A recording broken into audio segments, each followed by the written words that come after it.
While I was sleeping, I suddenly felt a chill run down my spine. Every hair on my body stood up instantly. When I looked toward the door, I discovered there was a stranger in my bedroom. As the unfamiliar figure drew closer and closer, I found myself completely unable to move.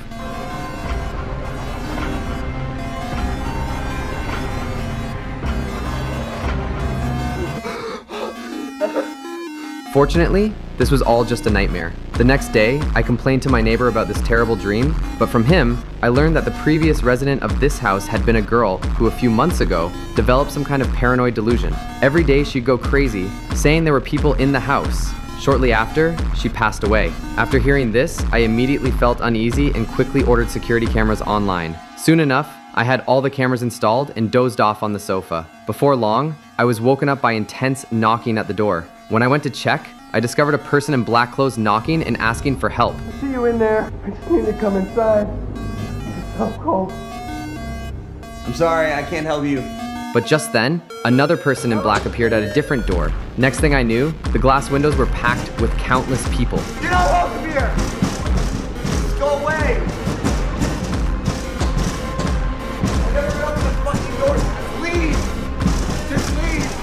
Just leave. Just leave. Just leave. Without realizing it, I collapsed to the floor and lost consciousness. When I woke up, I immediately checked last night's surveillance footage and discovered that a stranger had actually broken into my house. Puzzled, I noticed water stains on the floor. For safety's sake, I went to a weapons store, bought a gun for protection, and purchased a large number of new cameras. I installed them in every corner of the house and finally used a steel pipe to block the door handle. But I'd barely fallen asleep when I started sleepwalking. After walking around outside the door, I returned to the bedroom to sleep, only to be suddenly awakened by footsteps. I immediately reached for the weapon beside my bed, but only found dismantled surveillance equipment. Just as I was checking the monitors, the steel pipe on one side was blown down by the wind.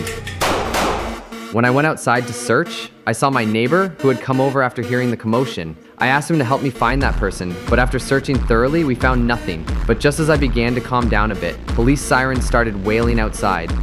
Listen, it's gonna be okay. I'll just go tell them what happened. Why don't you stay here, okay? Don't tell them about the break-ins, please. Just come up with something else. Tell them. It's okay, Michael. It's okay. The next day, I decided to spend the night at a friend's house. However, when deep night arrived, I still couldn't fall asleep. Just then, my phone's surveillance system suddenly sent me a message. My neighbor had appeared right at my front door, so I immediately drove back home. Once there, I dug out my weapon and took out all the bullets. Then, I confronted my neighbor with the empty gun.